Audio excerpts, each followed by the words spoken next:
Kindred Longevity Lifestyle Designers, this is Zach here. Today I am interested in announcing a few things. First of all, I wanted to talk a little bit about my personal history and health and my interest, how I came to the conclusion of being interested in longevity and just my path in general up to this point. And I also wanted to, at the end of the video, let you in on something that I'm planning on doing for the next 6 months, a big plan I have in store. So first of all, myself, I have been on a path of healing for a good number of years now. And it all began, perhaps, with my interest. I mean, I've always been someone that was interested in things you could say that were a little out of the box, out of the norm, off the beaten path. But it really came to fruition when I was in my formative years, perhaps in high school, or even before that, when I began to really become interested in altered states of consciousness.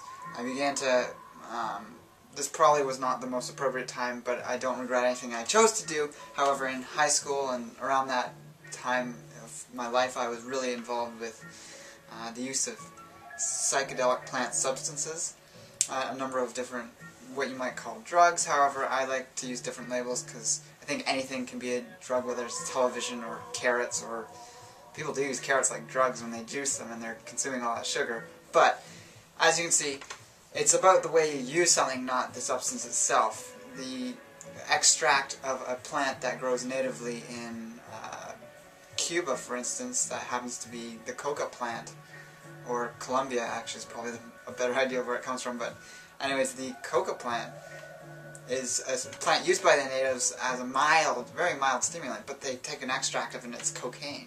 So I was definitely not using anything that hard, but my interest in altered states of consciousness and exploration of that nature led me to some things that perhaps weren't the most appropriate at the time, but again, like I said, they were actually part of my development and spurred me to actually question the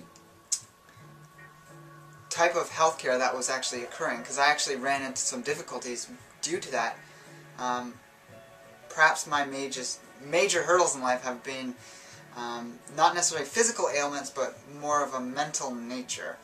And my primary ways that I dealt with those were through meditation. This is what I came to after having let go of the use of some of these entheogenic plant substances. And yeah, so meditation, health, exercise, diet, these all came about in an attempt, or a successful attempt, to heal myself from certain things I had going on.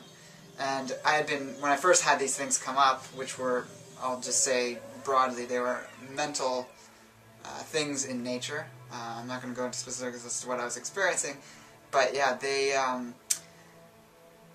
I was not interested in the conventional treatment for those things, and I was very successful seeking my own help with alternative health practitioners, meditation, qigong, martial arts, yoga, and then eventually diet, nutrition, and a whole slew of other things.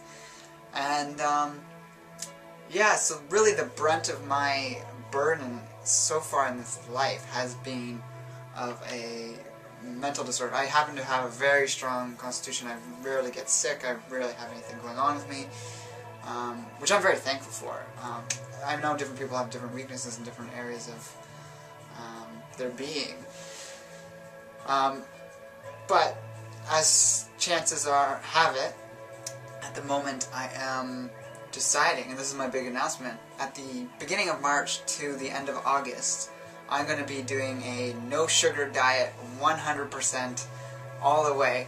I know at the end of Hippocrates, if any of you have been watching some of my past videos or have been following me since then, that's one thing I got asked to do by the staff at Hippocrates, due to my blood work, due to the live blood cell analysis. They saw what I had going on with me, and I was on a no-sugar diet at Hippocrates for 3 weeks. However, when I got back, I was kind of doing it, I fell off, I kind of did a little more, I fell off. And I really only did it for about maybe 3 months with a bunch of falling off. So now I'm going to really strongly intend to complete the full 6 months without even a drop of honey, fruit, agave, some of those raw energy bars you can get from health food stores. So really those are the downfalls. I really have a much better foundation in terms of eating raw. I'd like to stay 100% raw throughout all this as well. And so my girlfriend and I are actually going to embark upon this, and I'll be updating you guys on a regular basis, or on a regular basis I should say, about our progress and our successes. And you know, if one or the other of us do happen to have a slip up, it's not a big deal. However, Dr. Brian Clement does really emphasize how important it is if you're working on candida, fungal overgrowth, cancer, or any of these things. You want to be 100% as strict as you can be with yourself. And some people get like in a hoopla about being strict on yourself as if it's a bad thing to do, but really it's just about being in control of your body. Like you don't want to not be in control of what you're doing. Obviously if you're feeling drawn to the sugar, there's something in you drawing you to it, whether it's the issue you have going on inside you, or an emotional addiction or a physical addiction if it's a chemical thing going on in your brain. So it's important to have all the things at your disposal, which I didn't have in September when I got back and was attempting to do this sort of half-heartedly. My heart wasn't in it, that was the key thing, but now I actually feel like I want to do it. So that's why I think I might be, well, I'm intending and definitely hoping to be successful with it this time. And you know, if I get 4 months, that's going to be fantastic. I think I can definitely do to the end of the summer, however. So going back to these previous issues I had going on from what I call entheogens, which are commonly known as that, I actually do now, on occasions that I feel are appropriate, use these with actually great benefit. So something that in the past was, perhaps I approached it was all about my approach to using these things, but it was causing me harm in the past, but now it has become very healing and very beneficial therapy that I can choose to use when necessary in the right setting. So I just wanted to add that in there, so I'm not putting out anything that's saying these things are bad. It's all about the way that they're used. And a lot of people who have intelligently explored the use of these will attest to that.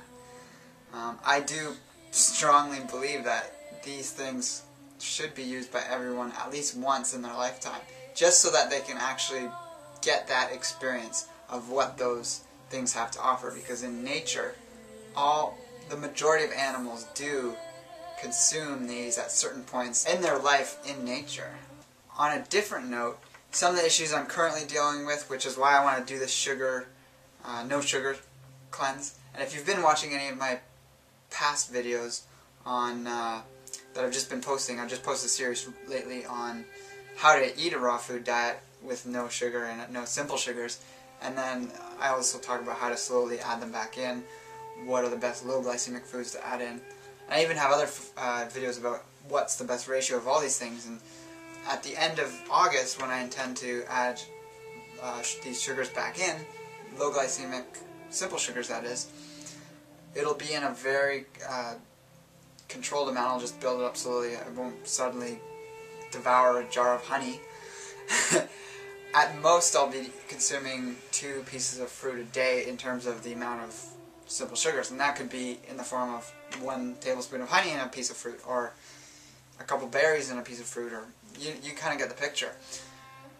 Now, the actual sugar fast itself that I'm going to be doing is for the purpose of eliminating these vague symptoms I'm having of candida. I mean, David Wolf's been talking a lot about this, and I don't believe it's just myself seeing these things in myself from hearing about people talking about it. So I am interested in, or open to, anyone wishing to do this along with me, sort of just on their own. There's no need to be as strict as myself. It could be just a partial thing. I mean, any amount of staying away from sugars can definitely be beneficial for the body in many different ways. But yeah, I'm just throwing that out there now in case anyone wants to potentially sort of do that along and report along with us out there in YouTube or Facebook or any of these other platforms where I'm interacting with people from.